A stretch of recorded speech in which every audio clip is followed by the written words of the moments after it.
Welcome, everyone. We have Cynde from our board here today, and we had talked before I hit record that I felt like it would be best for her to introduce herself because she's involved in so many different ways and has so many different interesting things that she does that I could probably take up half of this time just talking about her background or her qualifications. And so I'll let her decide which things she wants to share today. So I'm going to hand it on over to you, Cynde. Thank you for joining us.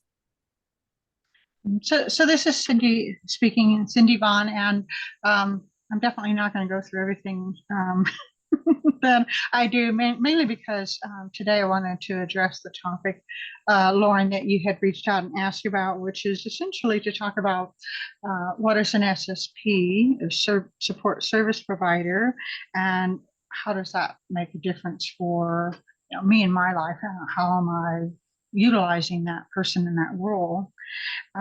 So what I thought I'd do is start talking a little bit about what is an SSP and who utilizes an SSP. I'm calling it an SSP as an acronym, but it means support service provider.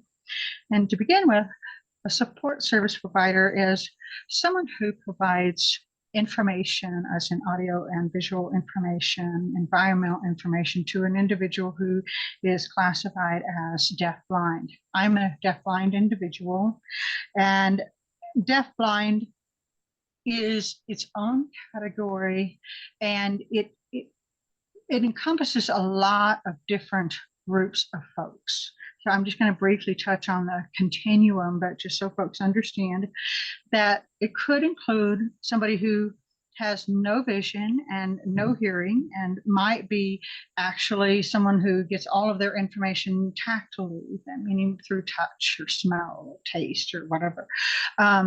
They might include somebody who is deaf and low vision, might include someone who is blind and hard of hearing, or can include someone like myself. I'm considered hard of hearing and I have low vision. What's important about that is that there's different forms of communication and literacy that go along with those different groups of folks. So some folks use sign language, some folks voice, and maybe they need different types of amplification to hear. But these very different needs and very different cultures that go along with that. So when you say deafblind, it's a whole continuum of lots of different people and lots of different needs. And I'm going to ask Ellie, who's with us, to share a little bit more. Before I do that, I should say that with me today, I asked a couple of other individuals to join as guests along with me to help explain this. One is Ellie Carlson, who is working with the Colorado Commission for the Deaf, Hard of Hearing, and Deafblind as an outreach coordinator. And Vicky Scarborough, who is a support service provider, has been for many years, almost really since the program began. And she's a very experienced, wonderful person. So I wanted you all to get a perspective from different people. And I wanted Ellie to maybe touch base a little bit more on the specifics of eligibility, and if folks are interested in finding out if they or someone they love might become eligible or be considered deafblind, how would they go about finding that out, or where would they apply? Hey there, this is Ellie Carlson speaking, and I'm happy to be here and chatting with you guys. Yeah, so what can a support service provider do and not do? There's definitely a misconception that an SSP is similar to a PCA, a personal care attendant, and that could not be farther from the truth. Whereas a care attendant, a caretaker, home caregiver, is really doing things for an individual who can no longer do things for themselves. Folks who are deafblind, if they have all other medical and physical conditions intact, they can do pretty much everything for themselves, but it takes a lot longer. It's not very time efficient when you do things by touch compared to doing them quickly through vision and hearing. So the role of a support service provider is to be their eyes, to be their ears, to bridge the gap between the time that it would take them to do something tactually to the time that it can take them to do them with assistance of someone who's sighted and or hearing. There are SSPs who are deaf themselves. That is not a disqualification, but we do require them to be sighted so that they can drive. Driving, folks who are deafblind is one of the most helpful things they can do. Public transportation and waiting for rides and scheduling and fixed route buses can be less time excuse me, I'm tongue-tied, less time efficient than having someone who you can hop in the car with and go where you need to go when you need to go there. So a support service provider can guide them using their arm, take my arm, I'll lead the way.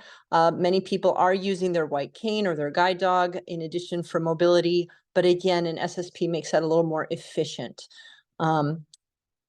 The support service providers are they're reading labels, they're reading signs, they're viewing what's in the environment and providing facts, not opinions. It is not the SSP's role to say, oh, that looks great on you. Your friend or your relative, neighbor can do that. What an SSP might do is say, someone who's trying on clothes, this shirt is baggy around the waist, or it very form-fitting on your shoulders. They can provide facts, but not opinions of it's good or bad or right or wrong. That's not what an SSP would do. This sounds like it overlaps just about with like audio description. It's less about, like subjective judgments and just about facts. Would you say that's accurate? Yes, very accurate. An SSP it's almost like walking around with a live audio describer. That's a great way to phrase it. Yes. Yeah, but things they could not do, and we would not ask an SSP. They would say, nope, not in my scope. Housekeeping, anything medical. They're not a CNA. We're not trained medical things. If it's purely for transportation, I just need a ride to the airport or ride here and there. Nope, not a transportation service. But so an SSP, just think of it as being somebody's eyes and ears. Vicky, did you have anything to add to that? I do. So I think from the perspective of what does an SSP do, and how does that make a difference for me and my life? I'm gonna give some examples from my perspective, and then I think it'd be helpful after that if Vicky, can perhaps give some examples of some of the things she's seen in terms of trends she's seen with deafblind folks she's worked with, and then Ellie, if you can give some perspective of what you've heard about how SSPs have made a difference in the life of deafblind. I'm going to start with myself and say that, I've been working with this for a long time.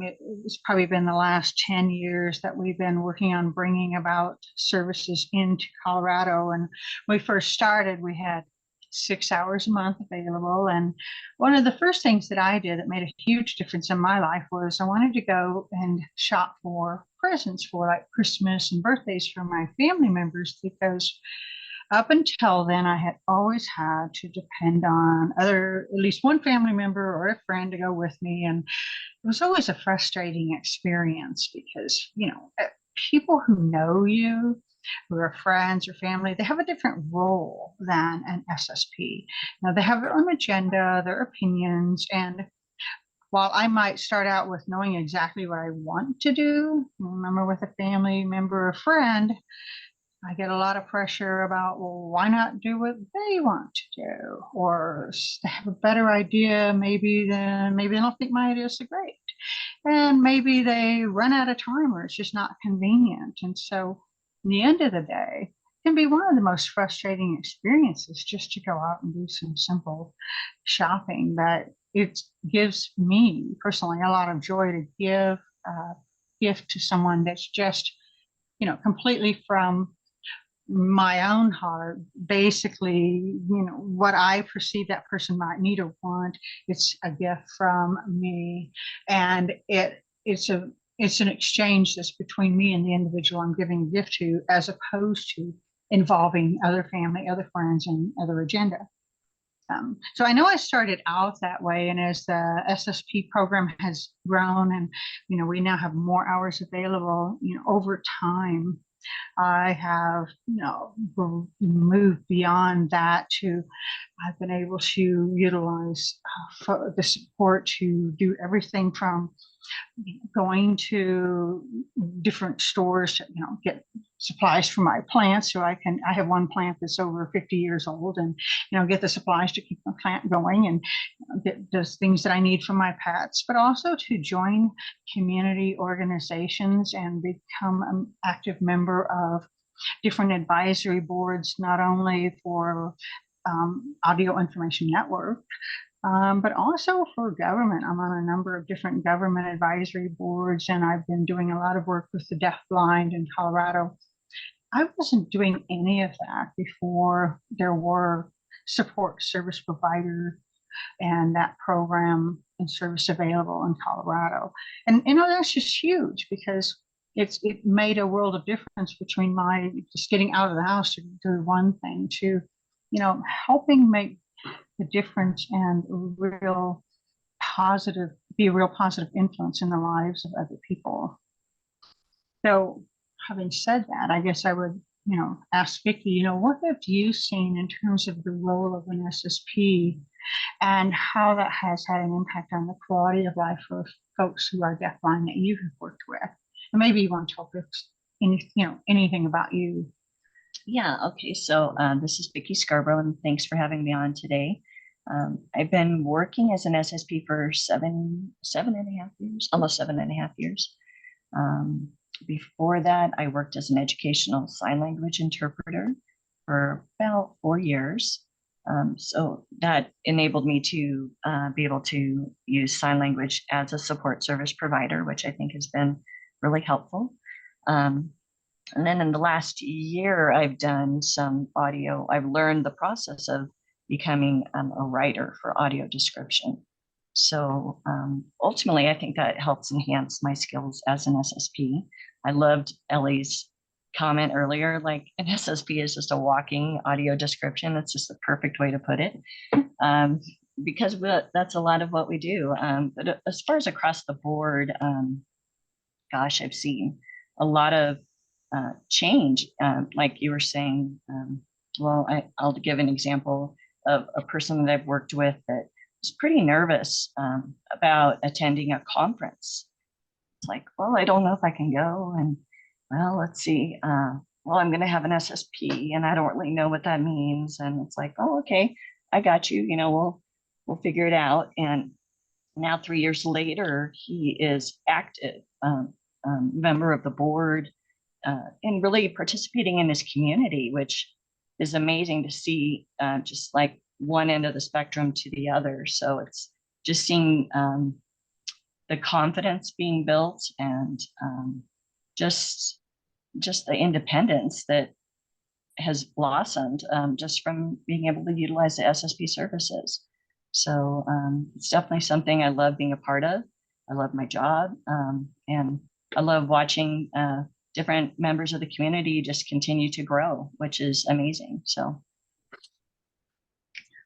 this is Cynde, and I think, in terms of what you just said, Vicky, I think that describes really well just my experience, because, used to be, I had to go to a conference or some all-day workshop. I had such anxiety, and like the first thing that I was thinking is, okay, well, if I don't go ahead of time with somebody who can orient me to the building and, where the bathrooms are and where the water is and everything else, I'm going to spend most of my time trying to make sure that I can figure those very simple things out before I can focus on the content of what's, maybe being taught, or the purpose of the workshop and so forth. It's a very anxiety provoking to think I might be someplace for 8 hours, but not be able to figure out where some of the most basic things are, or I'm going to be asking somebody next to me, can you show me where the water fountain is and so forth, because that doesn't put me on an equal basis with that person. They begin to think of me as somebody who needs help, as opposed to somebody who is, an equal participant in whatever it is that we're attending. yeah, and I'd like to tag onto that. Just as far as again, in this conference scenario, it could even be just even being out in public, but just identifying someone, that is approaching so that you can be ready to greet. So it's like it just helps create the awareness of who's around you and giving you the power to initiate the exchange versus being just the recipient of the exchange. Does that make sense? That does. Ellie, do you have some thoughts about, I know you've gotten a lot of feedback about, from different deafblind Coloradans about what they have found helpful having an SSP and how that's made a difference in their life. Is there something that comes to mind or a couple of examples that you think would be helpful to share? Absolutely. Yeah. So in 2012, this was just a teeny little pilot project, and we had we surveyed the people who were using the services to get their feedback and justify additional funding. And we've done that periodically since the inception of the program or the project and now the program. And consistently, I'm hearing that people are so grateful that there's somebody outside of their home, their friend circle, their neighborhood that comes in to assist them, because they want to be a better wife. They want to be a good mom. They want to be the neighbor and the friend and use their time with those people in their relationships in the way that's natural, not in a position of dependency or asking for favors all the time, because it was putting a strain on folks' relationships. So when the husband no longer has to sit at home waiting for wife or daughter to get home to take him to the store or an appointment or something, it really frees up everybody's energy for natural interactions and that family dynamic that everybody wants to have. So that is the number one thing, is just everybody gets to be their best self without relying on their natural supports. They have an outside professional support that can do those things. But other ways is just, folks who, similar to the conference situation, folks who want to attend but also present as a support service provider. Cynde, I'll use as an example, when you were with the DeafBlind Task Force, you and others, you had an SSP, and I was one of them who would come to the meetings, and with individuals who are deafblind themselves, speaking for themselves, signing for themselves, communicating directly with people in the legislation and funders and donors. The SSPs were in the background, providing very subtle cues, maybe a tactile line on your back, or just a soft voice in your better ear, or through an assistive listening device, to communicate who is speaking, so that the individuals who are present at the table can turn their eye gaze appropriately, and they can know how people are reacting to them as a speaker. If you cannot see the audience when you tell a joke, you don't know if they're laughing or not, if they're nodding along, if they've left the room, if they're bored, if they're texting. So the SSP can be in the background behind folks who are deafblind as they present and engage with the community, giving them that backup information. And it's just been very empowering. Ellie, you bring up a really good point, and I'm glad you mentioned that, because I know that I've always, one of the things I've done for many years is provide different types of training, but until I worked with an SSP, I never really got the feedback. And so there's a system of providing touch signals, referred to as haptics, to, an individual such as myself on my back or my arm. So I know, for example, where individuals are, and, if somebody has a question, then I will know in what direction to look to say, to that person, hey, you have a question, what is that? And if that person's smiling, that they can let me know if people are smiling, if they're texting, if they're sleeping, if they're yawning. And so what's important about that is, obviously, when you do presentations, or you're talking to a large group, it's important to know if what you're saying or doing is of interest, or people are agreeing, or if nobody agrees, it's important to maybe provide more clarification. But until I had the opportunity to work with support service providers who could provide with me that feedback, I never had feedback of that. So I was hoping that what I was saying was going over well, but I really had never had any idea specific audience response, and it was incredibly empowering to know how people were feeling and to make that interaction go both ways. It makes a lot of difference, definitely. And I know when we did some presentations like to the legislator, and we went and met with individual legislators to bring about the programs and services for deafblind, it really helped to have an SSP to provide that information. So I knew, hey, if the legislator was kind of like not getting it, and then I knew where to provide more information. Or if somebody was really excited, then I knew, wow, now that point really hit home. So this is something I need to make sure I include the next time. It's a wonderful thing. It's something that people take for granted who don't have limitations in vision and hearing, because you do these things, you get that feedback without thinking about it. But for someone who is deafblind, one becomes very isolated from visual cues, from auditory cues, and so one doesn't necessarily know how the world around them is responding to them or have any of that feedback. Is there anything else that you, Ellie or Vicky, would like to add just in terms of what you've seen, in terms of how SSP can make a difference or enhance the quality of life for individuals who are deafblind? This is Ellie speaking. Real quick, some of the other survey information that we got back is that people did report having a better quality of life, and that they were more likely to schedule and attend their medical appointments, their annual, dental exams, and just preventative health services were being attended to because they had a reliable ride. They had a reliable guide and someone to help them through the waiting room and that whole process. Whereas if they didn't have an SSP, they were less likely to take care of their own mental and physical health. The other issue we hear a lot of, you touched on it already, was reducing isolation.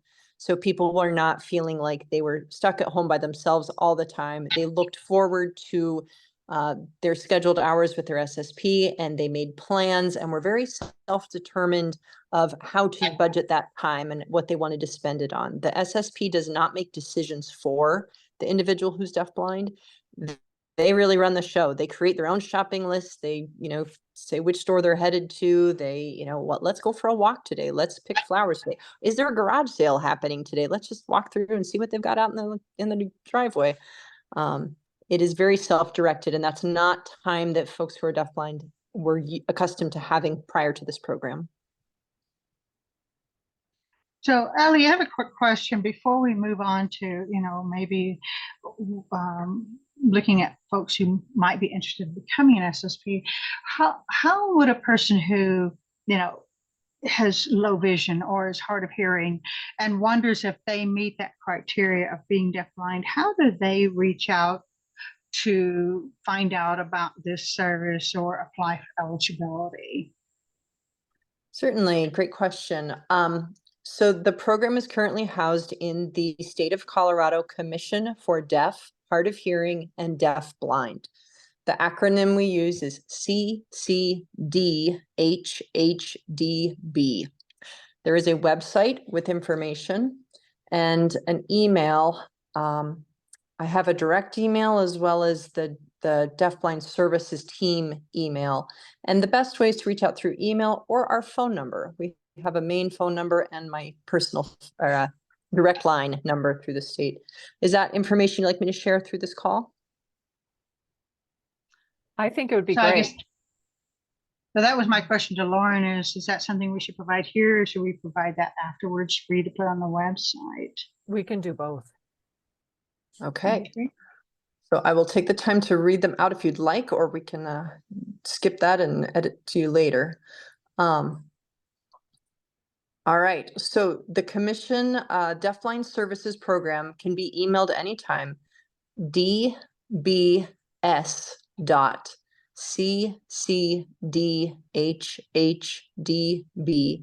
at state, STATE.co.us. directly, I can be emailed at Ellie, ELLIE, at state, STATE.co.us. To contact the Colorado Commission for Deaf, Hard of Hearing, and Deafblind general mailbox or general voicemail. It's an answering service and someone will return your call. That number is 720-457-3679. And to reach me directly, my phone number is 720-948-8707. Terrific. And since this is going to be available as a replay, people will be able to rewind if they need to get those. So thank you for sharing that. Right. So that kind of goes to my next question, which is, let's suppose folks that listen to this or some of the volunteers here are interested in learning more about becoming an SSP or just trying to decide, is this a role that would be right for them?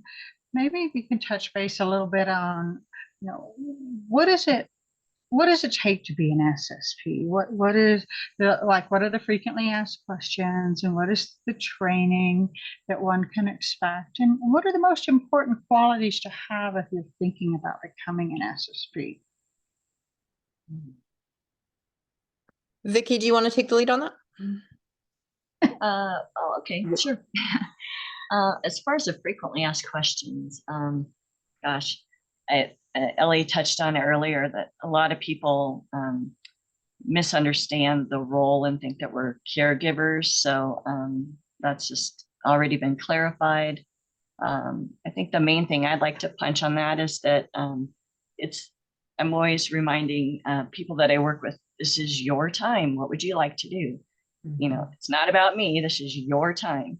And so I think that that just folks having that time actually makes them more productive because they know, hey, my SSP is going to come today and I've got that person for 6 hours. So I'm going to get X, Y, and Z done versus if you're not knowing someone's going to show up at your door, you might not put a priority on getting some of those things that you want to get done or attending different events. So I think, I don't know if that's really helping or not, but what do you think, Cynde, what do you think are some of the most important qualities to have if you are thinking about being an SSP, or you talk to people that maybe want to know more about being an SSP? Well, for sure. I think patience and flexibility are key characteristics for a person to have.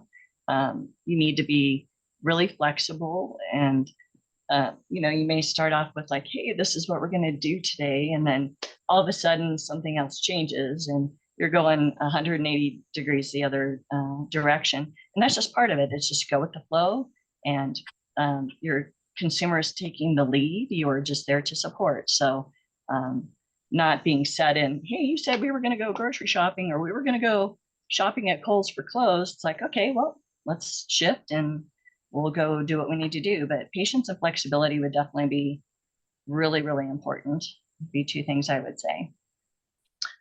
Ellie, what do you think is important from your perspective? I know you pretty much do the recruitment and training from the perspective of the state, the services provided through the state. I totally agree with what Vicky was saying about patience. And I would describe it in another way, in that earlier I mentioned that for somebody who is deafblind to do something for themselves, they can do it, but it's going to take them longer. And when an SSP is present with them, for the individual who's deafblind, things are getting done faster and it's wonderful for them.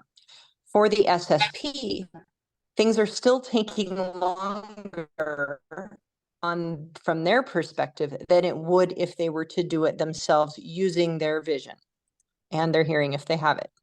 So being patient, knowing that, we joke that there's deafblind time is a different time standard than the rest of the world operates on. So I know that's a joke, we understand, but what does it mean to be on deafblind time? Yes. Deafblind time is, for example, I was mentoring a new SSP, and the task we were doing with the deafblind individual was to identify if there was stains on some of their clothing. They'd run a load of laundry. Let's double check that those stains came out. And for the deafblind person would take an item out of the laundry hamper and hold it up and ask, did the stains come out?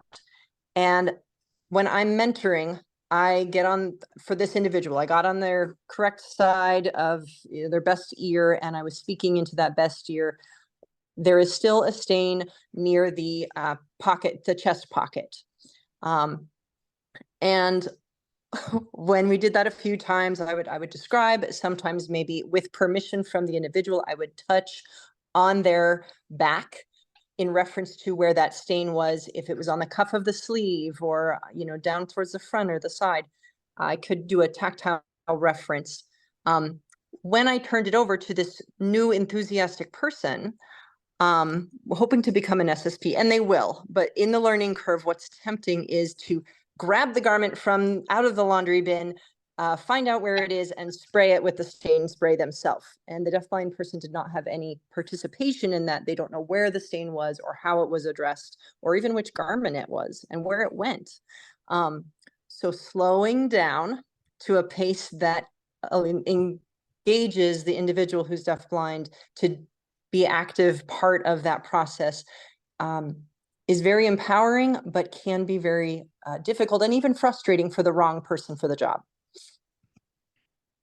You know, that's actually a really good point. I was just, I was laughing to myself when you were talking, Ellie, because I remember I was working with an SSP that I had worked with for a long time, and we were actually had a new SSP shadowing, you know, trying to learn a little bit about the job and you know, get some mentoring hours in. And it was so funny because one of the things I was doing was defrosting my freezer. The new person just started jumping in, going, wanting to be helpful, and just started unloading my freezer. And I said, whoa, wait a minute. Let's, you know, talk about the process of how this works. This is not for you to do for me. Correct. And it can become a safety issue where, Cynde, you know, for you, it's a freezer and it's frozen items. And, you know, if you confuse one food item for another, that could be a big allergic reaction for somebody. But I've oftentimes just reminded folks, put your hands in your pockets, put your hands in behind your back, whatever you need to do, because someone who's, again, feeling they want to be helpful, but they're really impatient and they're not accustomed to this task yet. I've seen fingers slammed in car doors. I've seen, you know, drawers closed, and just physical safety issues. So slowing down and letting the individual handle the touching tasks themselves, so that they know where things are, they know when it's open, they know when it's closed, they won't run into the microwave when it's left ajar in the kitchen, or fall into the toilet when the seat isn't put down. Oh dear. Were you thinking of something to add there, Vicky? No, we're fine. Yeah. So I was just thinking about what you were saying, Ellie, and I think the other thing to keep in mind is, you know, having an SSP is not a replacement for, you know, figuring out what something is and getting that information yourself. That person is guiding you. So, for example, when I was going plant shopping, I was working with a person that was not really patient. You know, this is many years ago, and this person was kind of new. And so I'm kind of touching different things, and the person's like, no, don't touch. I'll tell you what it is. No, wait a minute. Let's be clear here. I'm going to touch it. I just want more information about what it is. Unless it's not safe to touch, I'm going to probably touch it. So it's important to realize that, you know, an SSP is guiding you and providing you with information that you don't otherwise get environmentally, visually, or auditorily, but they're not taking away from you how you normally gather information, or replacing that. And I know, Ellie, you guys do, you know, you have a structured training program and so forth. That it's important for folks who, you know, want or are interested in becoming an SSP to understand going into it that it's not a position for someone who, you know, maybe having control. If having a lot of control is important to you, this is probably not a good job because you may feel like you have no control. Right. Who knows?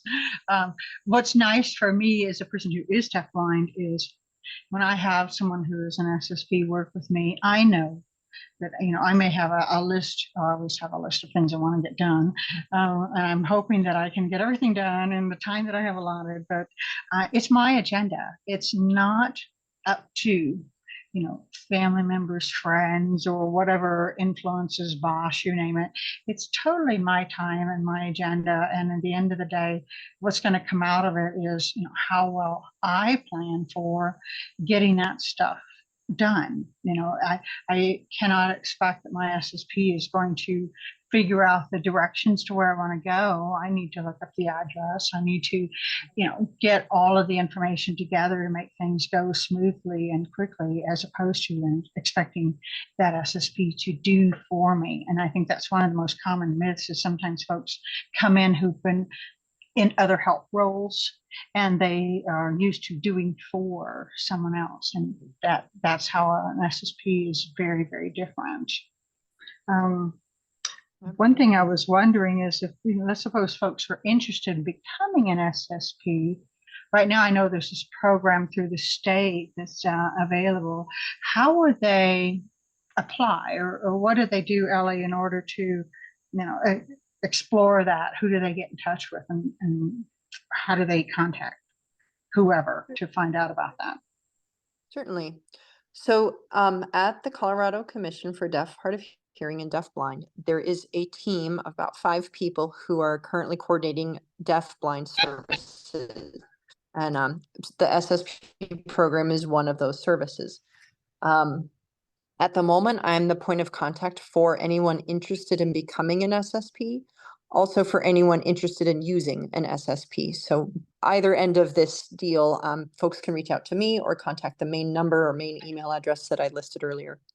The process sounds like something like, you know, why are you interested? And they'll tell a story of someone they met or someone they knew, or they listened to this podcast. And then from there, you know, I'll discuss with them more of the roles and responsibilities.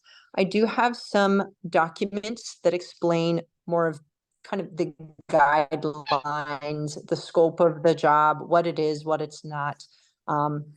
Ethical considerations, you know, we have to have very high confidentiality. SSPs are privy to the deafblind individuals, you know, computer passwords and their PIN for their credit card. And, you know, we come across very personal information, medical situations, and we have to hold everything with the utmost confidentiality. So we do have a code of ethics that we follow, and, you know, just all of those things need to be discussed.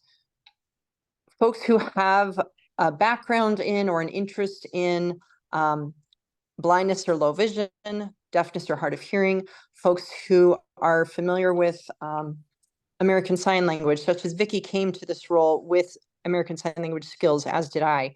And that's another myth that we didn't break yet, but the role of an SSP is different from the role of a sign language interpreter. We do have people who wear both hats. Somebody can be a certified interpreter and follow that code of ethics for an interpreting assignment, step out of that role and provide services as an SSP under a separate code of ethics. They're similar, but definitely different. So we have these kind of conversations. We go through confidentiality, and then something that's a requirement from the state of Colorado's risk assessment unit for anyone to become an independent contractor. Our SSPs are not employees. They are vendors with the state. So if folks already have a sole proprietorship or an LLC, their own small business, that's great. If they don't, we encourage them to set one up just to make that W-9 payment more efficient. And then the state risk management team requires that anyone who's driving our deafblind consumers has a high level of auto insurance coverage in addition to professional liability coverage.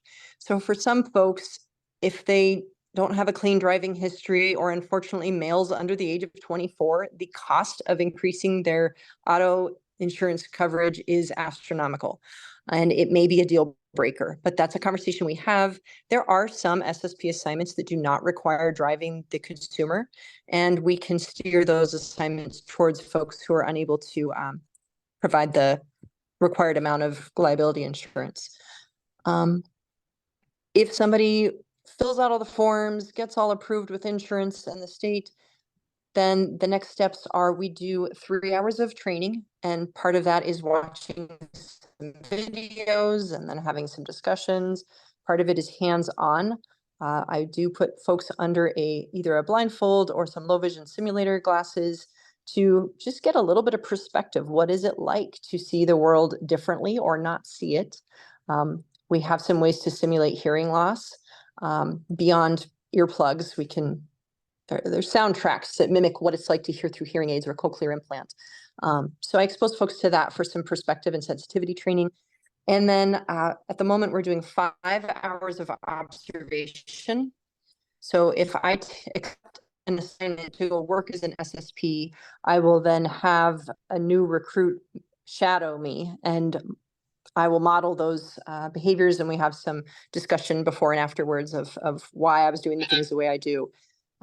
That's followed up with 10 hours where a current SSP is supervising a new SSP during a mentorship hours. So it's 3 hours of training, 5 hours of observation, and 10 hours of supervised work. Those 18 hours are unpaid, but once those 18 hours are satisfied, and the paperwork's all approved, we can hire somebody at $27 an hour. It is part-time work. Again, you're an independent contractor, and we are recruiting. We do have needs. The program is growing as far as the people that we serve, and there's more of a need in outlying areas. We've got services covered pretty well in the Denver metro area, but for example, Colorado Springs and Pueblo is an outlying area. Glenwood Springs, Grand Junction, the Western Slope, and then also Northern Colorado, Fort Collins, Greeley, Wellington, these areas. We've got some outlying areas that we could use some providers so that we're able to get services to the folks who apply. So I know, Lauren, when you and I talked initially about, covering some of the, pieces around an SSP and the history, we talked about, maybe discussing how the programs and services came about and the funding sources. But I'm wondering, before we do that, if folks had questions that we should maybe answer, or see if folks have questions before we move into the history piece. Alex and John, do either of you have any questions at this time? I think a lot of people are going to be joining the replay, so we might end up finding, reasons to have a second kind of follow-up conversation. Sure, absolutely. So, folks have questions, please let us know. I see that Alex unmuted, so she might have something. I was just contemplating, but I don't have any questions right now. Okay. All right. Cynde, this is Ellie. I thought of a question. Sometimes people ask me, well, is having an SSP a replacement for using a white cane or a guide dog? And no. Better answer that one. No, it is not a replacement. It is a supplement.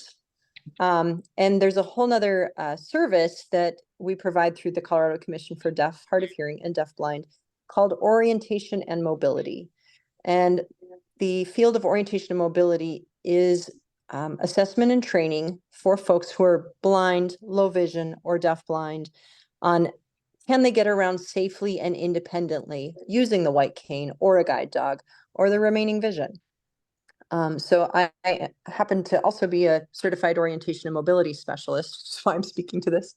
And for folks who are wondering, I see okay, I can still drive in a familiar place at daytime, but they know they might be having some close calls, or they've got family who are concerned, or an eye doctor who's concerned. Having those conversations about when is it time to stop driving? When is it time to start using a cane? Or if you've been a cane user for a long time and think, gosh, would a guide dog be a good fit for me? Those are questions that are best suited for an orientation mobility specialist. And so they can contact the same emails and phone numbers to ask more questions about that.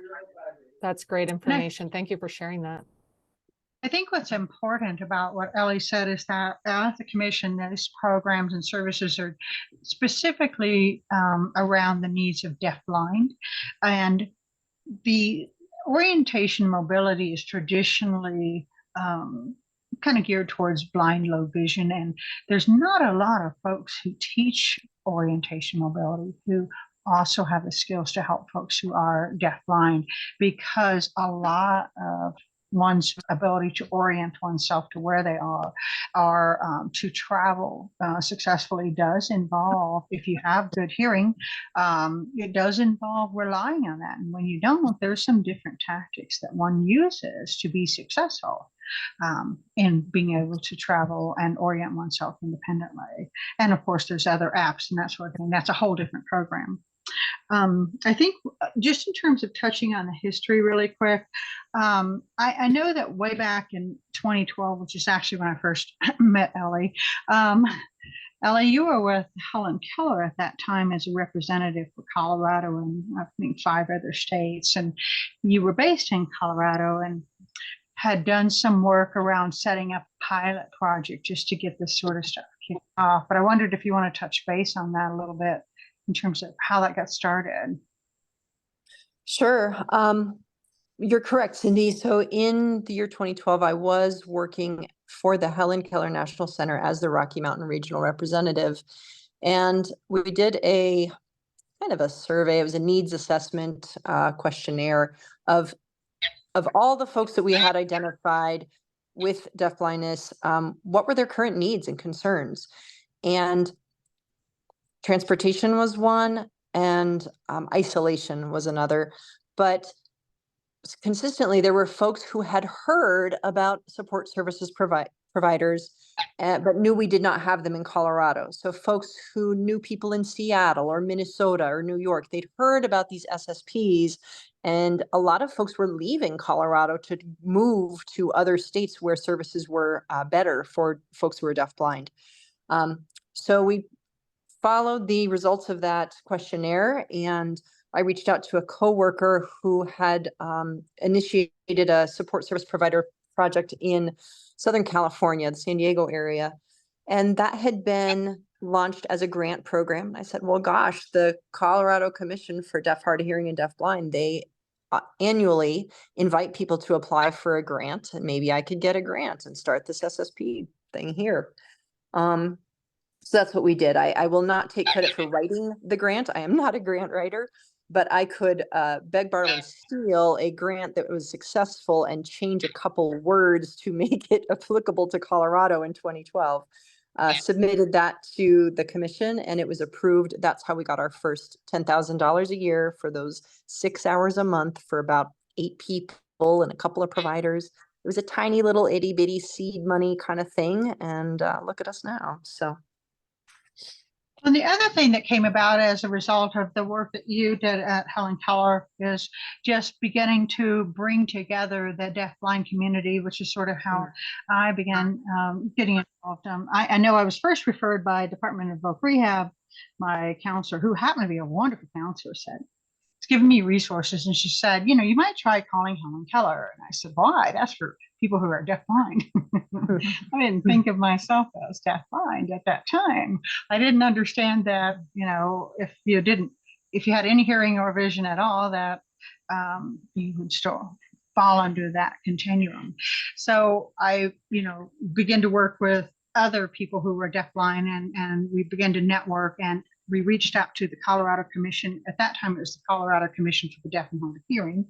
And we reached out to them because we really couldn't even meet and begin to plan or figure out what services we need unless we had interpreters available to help us meet. So for goodness, the next 5 or 6 years, the Colorado Commission made those services available and met with us and Helen Keller and other community representatives.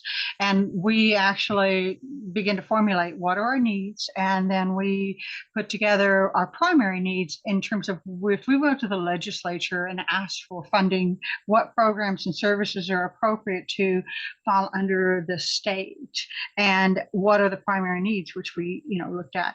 Isolation, people isolated, they need to be able to communicate effectively. They need to be able to address transportation needs, and they need to be able to access their communities.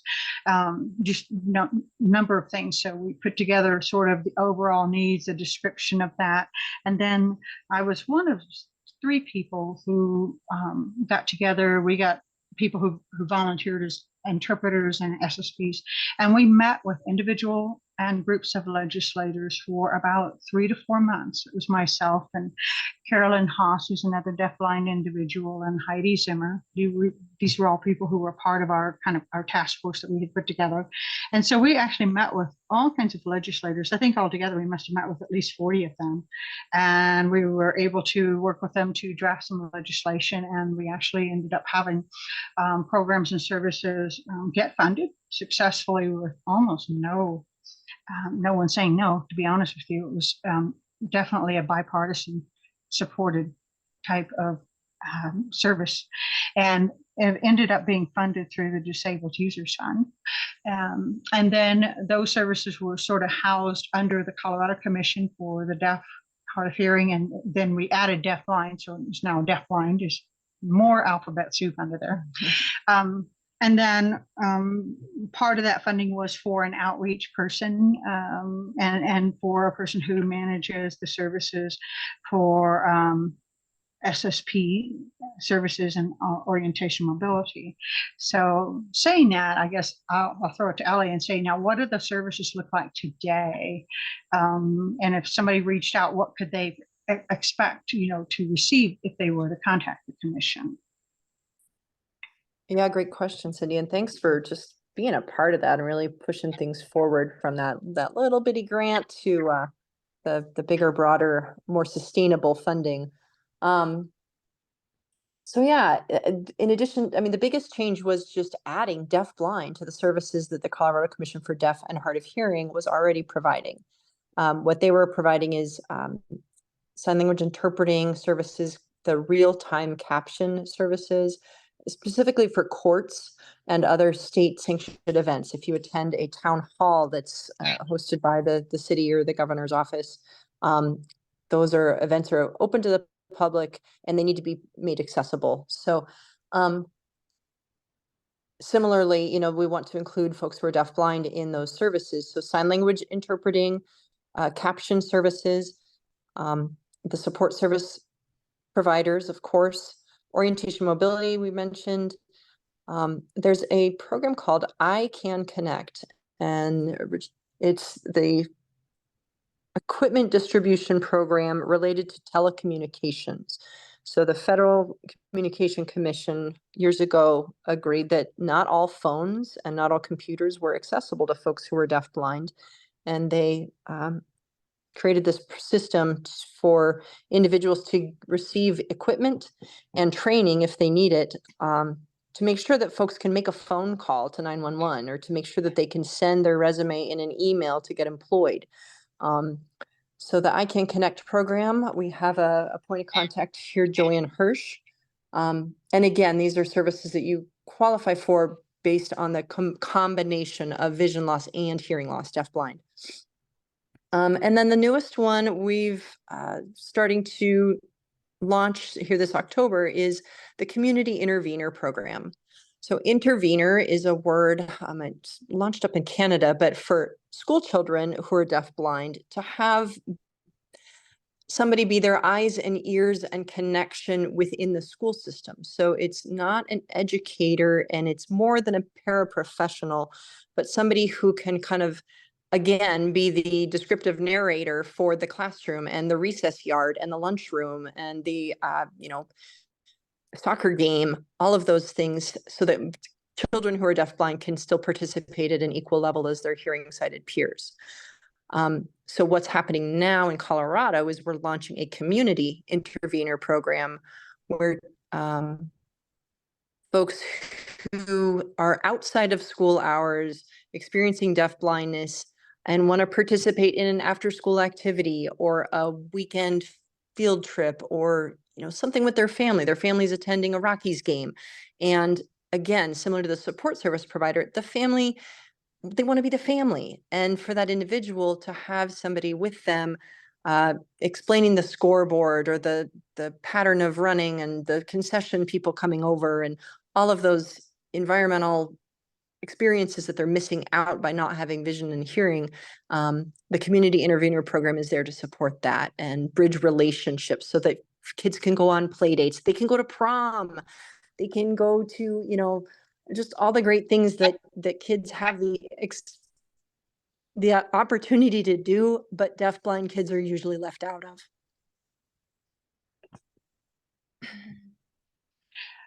The other thing that a All the person can time. do, Go I ahead. know we're getting really out of time.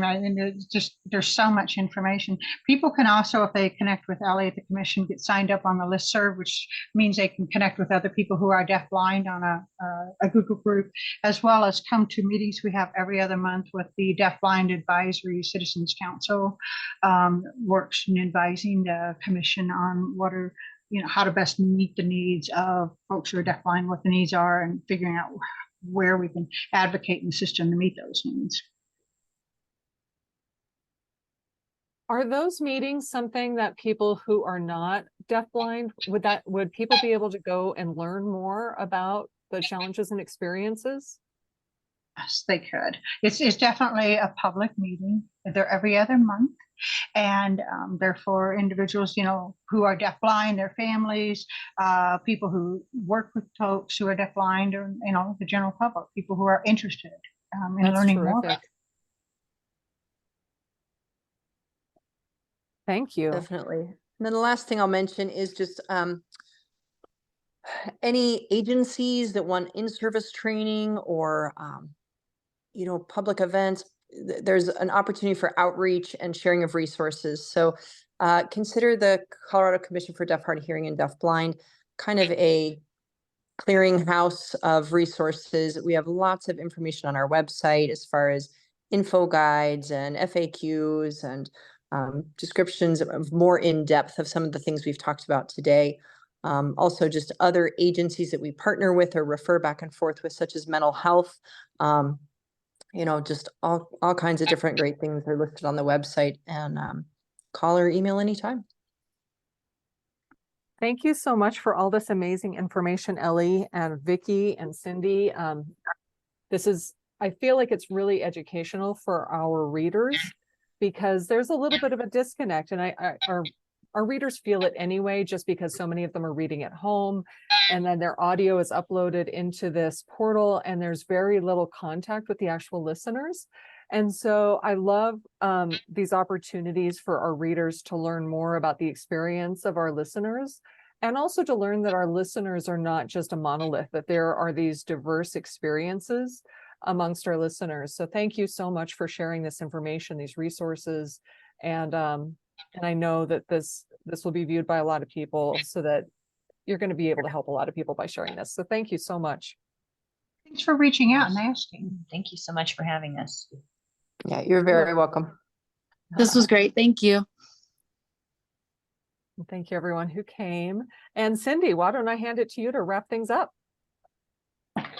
Well, I thought you did a great job. I have to say, I am so happy to have you reach out and ask, what is the role of an SSP? Because folks see an SSP with me, but it's not really clear like what all they do or why they do it. And so it was really nice to have that opportunity. And I want to thank Ellie and Vicky for giving your time and talents to not only to the field, but to sharing that information tonight through this. So I'm looking forward to seeing what AINC has done to really broaden the horizon out there for what people know about. And I'm just so impressed, Lauren, with the work that you guys do. I'm really glad to be a part of it. Oh, thank you for your contributions to our work. We really appreciate you.